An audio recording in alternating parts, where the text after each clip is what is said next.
Hey everyone, Temu is really about to be crack. This time it might actually collapse. A few days ago, there was a massive customs clearance crisis with Temu, with thousands of tons of goods unable to clear customs. Now, none of our shipments to the US can be transported, and even the cargo planes can't upload. After a few days of customs clearing problems, the platforms isn't allowing us to apply for a preliminary stock-up either. They say it's the peak season and the warehouses are too full, so we have to wait a couple of days for the storage capacity to recover before we can apply for stock. But a few days have passed and they still don't allow us to restock. Recently, there's been news circulating in Chinese cross-border e-commerce groups about 15 US customs clearance brokers being shut down. Some merchants on Chinese TikTok, Douyin, have been complaining about their goods being stuck in the US, resulting in huge losses. The US Customs and Border Protection, CBP, recently announced that they are suspending the small package exemption clearance for 6 customs brokers. This affects billions of dollars worth of online orders and thousands of tons of goods from China, which are now delayed or stuck due to the customs issue. After the US paused these clearances, there's been a severe backlog of parcels in warehouses and multiple planes on the ground can't unload. Even unaffected US custom clearance companies are now hesitant to take on goods. Chinese cross-border e-commerce platforms like Shein and Temu rely on low-cost supply chains for clothing and household goods to enter the US and global markets, with most items priced under $10 and minimal profits per sale. Any changes to the US small package exemption regulations would be a major blow to them. On April 19th, the US House Ways and Means Committees approved the End China's De Minimis Abuse Act according to the US Customs and Border Protection, CBP. The entry Type 86 clearance were suspended from May 27, 2024, and will remain suspended for at least 90 days until August 24th. This act not only raises the exemption threshold but also establishes new penalties such as a $5,000 fine for the first offense, doubling for repeat offenses. The Type 86 entry cleared was introduced by CBP to handle e-commerce B2C import clearance, specifically low-value goods. Packages valued under $800 are not only exempt from duties but also have a more lenient entry review process. Since its implementation in 2016, Chinese e-commerce platforms like Temu and Shein have rapidly expanded in the US market using a low-price dumping model. However, the explosive growth of Chinese small package exports to the US has overwhelmed American customs. According to mid-year statistics released by CBP, the US has already imported over 705 million small packages so far in 2024, compared to 1 billion packages in total for 2023.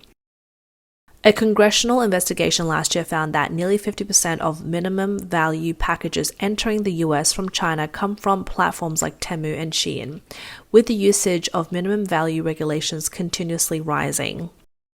CBP also issued a warning that Chinese smugglers are exploiting the Type 86 clearance process to send counterfeit and other illegal products to the US. Chinese social media has reported that this time the US is conducting vigorous inspections, even uncovering fentanyl and drug-making tools in shipments from China. According to Yahoo News, US custom officers detected 22 pounds of ketamine disguised as children's toys at Chicago Airport. Ketamine is a general anesthetic used for surgical anesthesia. An insider revealed that Temu has not received any emergency notices regarding the Chicago port issue. Industry experts say Chinese platforms like Temu have been exploiting US custom loopholes for tax evasion, leading to crackdown on Type 86 clearance. It seems this loophole is effectively closed now.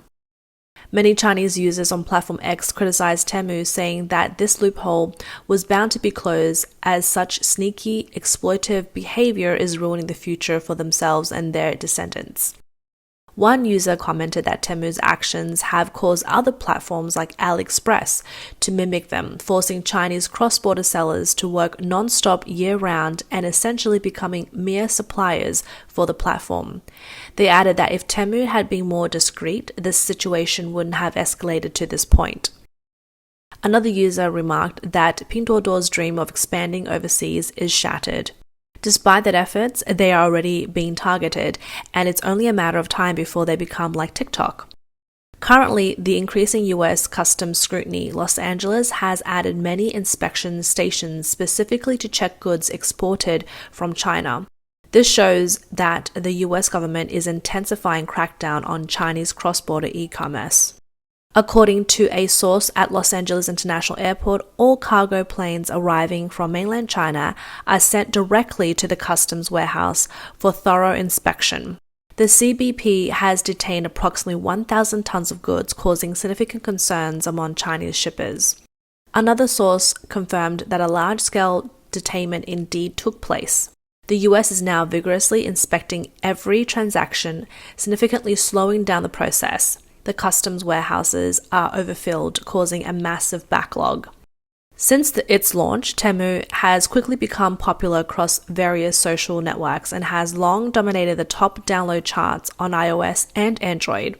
According to mobile data from Sensor Tower, Temu's global monthly active users grew 614% year-on-year in the first quarter of 2024, reaching 167 million.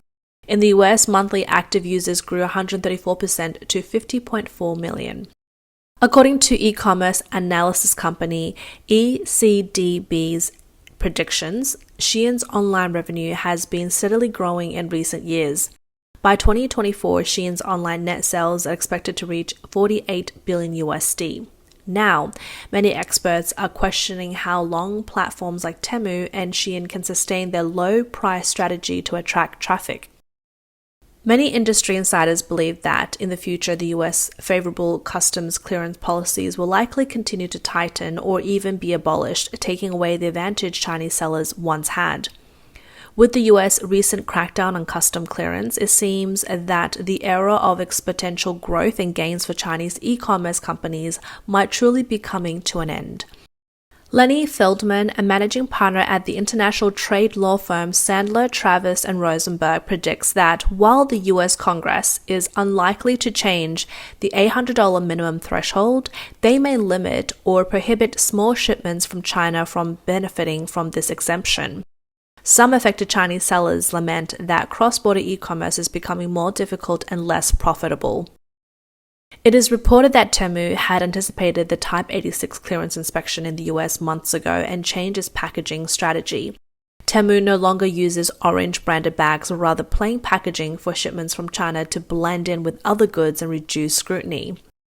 Recently, news in the Chinese foreign trade circle revealed that a leading home goods manufacturer in Foshan announced its withdrawal from cross-border e-commerce due to US scrutiny. Founder of IE Cross-Border, Ge Shugang, announced on his social media that the Mowbray brand will exit the cross-border e-commerce sector and close all global stores and brands. Ge himself will also leave the company and no longer engage in cross-border e-commerce. Mowbray, a top brand in the mattress category on Amazon, is part of a traditional manufacturing factory in Foshan with over 20 years of history. It had quickly risen in the cross-border e-commerce sector due to its strong supply chain capabilities. Sources suggest that Mowbray has likely been targeted by US companies facing anti-dumping pressures. Since 2019, the US Department of Commerce has imposed high anti-dumping duties on mattress products from China and other countries, with tax rates reaching several 100%, severely impacting business operations. Additionally, the market competition is fierce. US domestic mattress brands like Simmons and Tempur-Sealy are strong competitors, and economic downturns and inflationary pressures further reduce market demand. Internal instability such as changes in core management and business strategies also adds to the pressure. Besides the US, other countries are also tightening customs inspections. Platforms like Shein and Temu may face similar situations in the EU. The Federation of German Consumer Organization warned that low prices can lead to declines in product quality and safety. On review, websites customers complain about poor product quality, not receiving their orders, or difficulty contacting customer service, and technical safety standards are often unmet. For example, German customs have been overwhelmed by the volume of small packages long before Temu or Shein entered the market, leading to frequent errors. Currently, it is estimated that 400,000 packages arrive in Germany daily. The German Retail Association has been lobbying the government, arguing that the exemption significantly increases the number of small packages entering the EU via platforms like Shein and Temu, and custom authorities lack the capacity to check all products for compliance with EU regulations. Regulation of companies like Temu is problematic on another front as well, with Chinese platforms operators internationally evading European customs and sales tax regulations. Their products nearly all fall below the €150 limit. If they exceeded, packages are split up. As long as Chinese sellers' sales remain below €150, customers do not need to declare goods, and the 90% import sales tax is also waived. This may eventually lead to comprehensive reforms in EU import tax policy, ending the tax-free status for cheap packages. Currently, the US and EU are continuously cracking down on Chinese cross-border e-commerce and supply chains, leading to an outcry within the Chinese foreign trade circle. How will cross-border e-commerce platforms respond? It is reported that Temu is investing in faster shipping methods and air freight, as well as expanding overseas warehouses to improve fulfillment times. According to data from China's Ministry of Commerce, in the first quarter of 2024, China's cross-border e-commerce exports reached 448 billion yuan, a year-on-year increase of 14%. Preliminary statistics show that there are over 120,000 cross-border e-commerce entities nationwide, more than 1,000 cross-border e-commerce industrial parks, and over 2,500 overseas warehouses, including over 1,800 dedicated to serving cross-border e-commerce. Overseas warehouses are an innovative logistics solution in cross-border e-commerce established by logistic companies, e-commerce platforms, or large sellers for local storage and distribution. These are known as forward warehouses and include third-party platform operated and self-operated types. The deployment of overseas warehouse has received strong support from the Chinese government. A local cross-border e-commerce official stated that in the future, whoever has a reasonable layout of overseas warehouses will have a significant competitive edge in the cross-border e-commerce industry. In recent years, the US has repeatedly decoupled from Chinese companies with actions like the Section 301 investigation and banning TikTok. Calls to revoke China's permanent normal trade relations status have resurfaced. According to a report by Voice of America on May 25th, the US-China Economic and Security Review Commission USCC held a hearing on the feasibility of revoking China's PNTR status.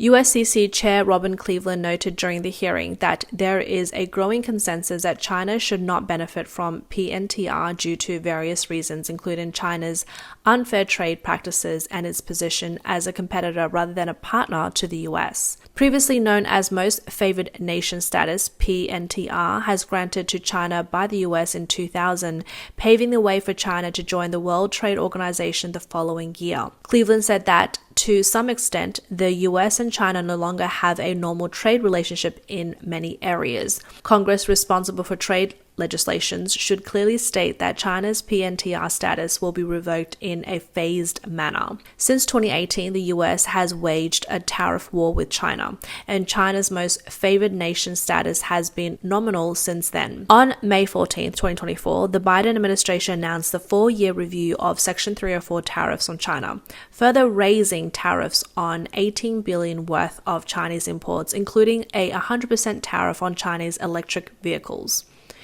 In a June 4 interview with Time magazine, President Biden defended the tariff, saying that the US will not tolerate China for changing the market by dumping and using government subsidies industries like electric vehicles. Subsequently, Canada's Minister of Export Promotion, International Trade and Economic Development, Mary Ng, stated in a May 17 phone call interview that Canada is considering whether to increase tariffs on Chinese-made electric vehicles.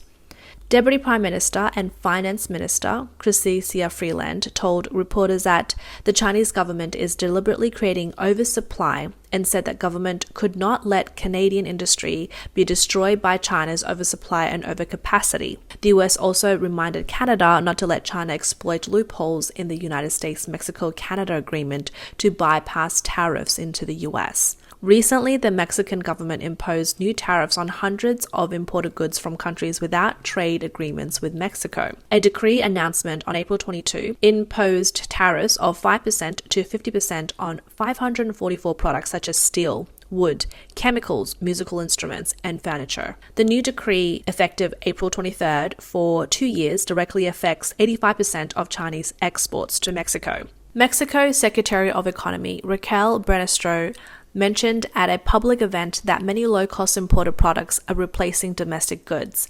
These underreported imports come from countries without trade agreements with Mexico.